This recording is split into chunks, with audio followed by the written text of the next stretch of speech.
just before we get started. Would you like to see your colleagues moving faster, landing ideas, and achieving results in 2026? If so, make a note in your diary now to book a no-obligation chat in January with BitFamous. That's the business behind this podcast. We drive growth and engagement through confident communication. To build strategic confidence in 2026, just Google BitFamous. Hi, I'm Steve Blears, this time on the Media Training Podcast. Let's get something straight. Journalists are not the police. Why have you failed to get a grip on this mess? Organisation fears worst case scenario. Is it okay to ignore a journalist?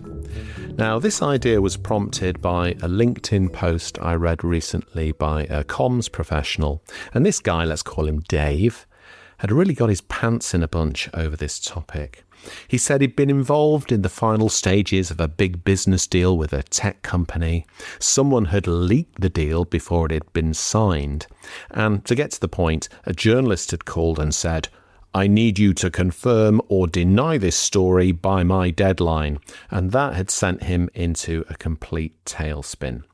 Now, it always baffles me how panicky people get when they're approached by journalists. Let's get something straight. Journalists are not the police. A flash of a press pass does not mean you need to spill your guts and tell them everything you know. Journalists are just nosy members of the public. And I know because I used to be one. Yes, they sometimes get granted special access by the police, courts, in politics, for example, but they are no different to you and they can't command you to say anything. So our example, Dave, who actually went on to say that he'd been told by his boss to lie to the reporter, need not have said anything at all. He could have just ignored that pushy confirm or deny by my deadline request. The reason being, it was a commercially private deal at a sensitive point. Neither business was in the public sector, neither was government owned, there was no public interest and no public right to know.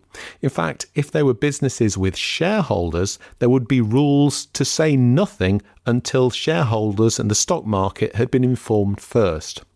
But what about this confirm or deny question? Well, who cares? The fact is there is another option: confirm, deny, or just ignore, say nothing. Journalists will always attempt to source their stories that have come to them as rumours. If you don't want to, it's not your job to stand the story up. Just say nothing. All they can then say in the media is, "We asked for a comment and they didn't supply one." And let's face it, you hear that all the time. So in summary, there's no need to answer anything if it would land you in legal hot water. If it's confidential, commercially sensitive, or under investigation, then no one expects you to comment. You're allowed to ignore the question and perhaps stick to a safe line. This isn't being evasive, it's being sensible. Okay. Are we all feeling a little better about ignoring journalists? Good. Let's look at 4 more ideas to help you ignore reporters. Number 1, when the question is based on something that simply isn't true. If a reporter comes to you asking, "Why are you making 500 people redundant next month?" and you're thinking, "What on earth is this person talking about?"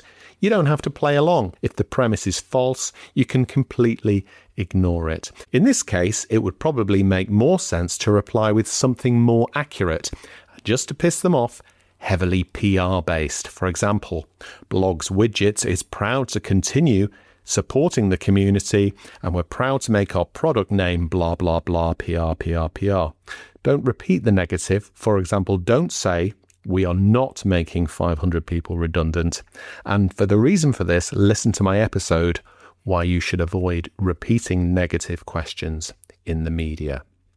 Now, number 2, you don't need to answer when it's outside your remit. What is that? Now, If you are the operations director of a housing association and someone asks you for your opinion on the Chancellor's budget, say, you're well within your rights to ignore the question or ignore them altogether. It's not your job to guess, speculate, or speak for other people. You don't need to apologise for sticking to what you actually know.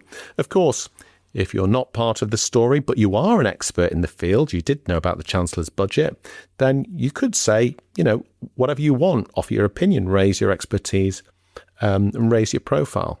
Number 3, you can ignore journalists when they're trying to get you to speculate. So you might be asked, if this goes wrong, how many people could be affected? No idea. And even if you did have an idea, speculating is how headlines like "Organisation fears worst case scenario" stories are born. Ignore the hypothetical and bring it back to what's real. And finally, number 4, when the question is designed to provoke, not inform. You might get something like this: why have you failed to get a grip on this mess? You see this all the time in footage at 10 Downing Street on the news. A politician will leave and some wag of a reporter will shout, "Are you planning to resign?" No answer. Again, listen to my episode on why do reporters shout questions for more on this. This sort of behaviour is not a question, it's bait. You don't have to rise to it. Ignore the framing, ignore the heat, grown-ups stay calm. So there you have it. The perfectly legitimate moments when ignoring a journalist isn't rude or cowardly or unprofessional, it's just good sense. Now, do you need help with media training coaching or help with your organisation to improve strategic communication and confidence skills? Drop me an email. hello@bitfamous.co.uk. Thanks for listening.